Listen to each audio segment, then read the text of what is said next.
This is the easy side. The underside, nailing overhead, is the tough one.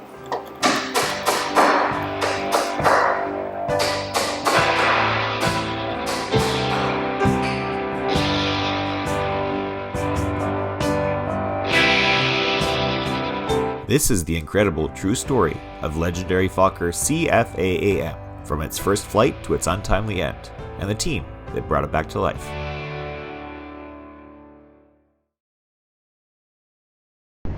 And I heard this clump coming down from way down. I could hear it. But he came home when those darn shoes were both no heels on. And he came and he was in breeches, and I opened the door and he just looked, as if he'd had it. And I guess it was a terrific landing. Following CF-AAM's crash at the Pas, Manitoba, an order was sent from Consolidated Mining's headquarters. Send the Fokker back to the trail shops for repairs. The massive one-piece wing, 51 feet long, was crated in a wooden frame and shipped by rail. The fuselage was also stripped of all fabric and shipped back for welding repairs. Several updated design revisions had come down from the Fokker factory and were implemented, including installing stronger and heavier frame members and extending the engine bay by 4 inches, allowing for a flat firewall ahead of the pilot. These changes necessitated the fabrication of a new engine cowling by the CM&S craftsman. Finally, the fuselage was painted a bright red for better visibility if lost. During the winter of 1930-31, while AAM was being repaired in the trail shops, it became a guinea pig of sorts when it was chosen to carry an experimental new device. Don Hings, a radio inventor, was contracted by William Archibald to establish a communications link between the trail base and a few of its airplanes. And Archibald put it to me and said, "Now look, what range can we get out of these things?" Well, I said, all a matter of how much power. Well, how much weight? He says, I want 600 miles. From the time they take off, the time they get there. So I thought, boy, oh boy. And then it was supposed to be done in AAM, you see. And I said, can it be code? Oh, yes. He said, those fellows who are 4-time pilots, they'll know the code. And so Ken knew the code. A bit slow on it, but he knew it. And so then it was a matter of investigating, finding out what weight. Well, I figured if I got a wing generator, that's one that runs off the air from the Newton people in England, I could get one at 2,000 volts and 10 volts output, which would give me close to 100 watts. Transmitter had to have high voltage, 1,500, 2,000 volts in those days. And so I got 100 watts, and at least, first of all, I told him I could get his 600 miles with 50 pounds. And so he said, well, all right, do it. And the price didn't mean anything. It was, can you do it? So we went to work on this, and this was the first installation. We were still working on this at this point. And we strung the aerial from the wingtip down to the top of the rudder there.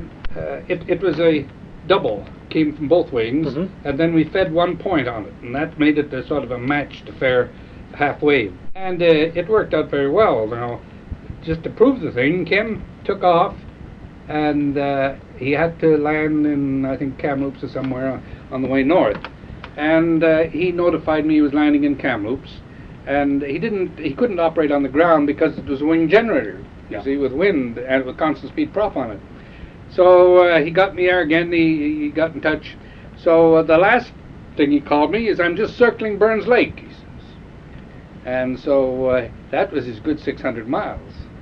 And so then I notified Archibald that Ken had just landed in Burns Lake and radioed in that he was landing. Very good, very good. Now that was it, you see. So everything hinged on whether I was able to do that or not. Even my job hinged on it. Is that right? Oh, yeah. Don Hings later developed handheld radios, then in the war years was involved in the development of the first usable walkie-talkies for the Army. For this, he was awarded an MBE from the British government. In 1931, just as AAM was ready to soar once again, so too were mining and exploration prospects in the West. For the next 3 years, AAM served Consolidated Mining and Smelting's interest across British Columbia, Alberta, and the Northwest Territories.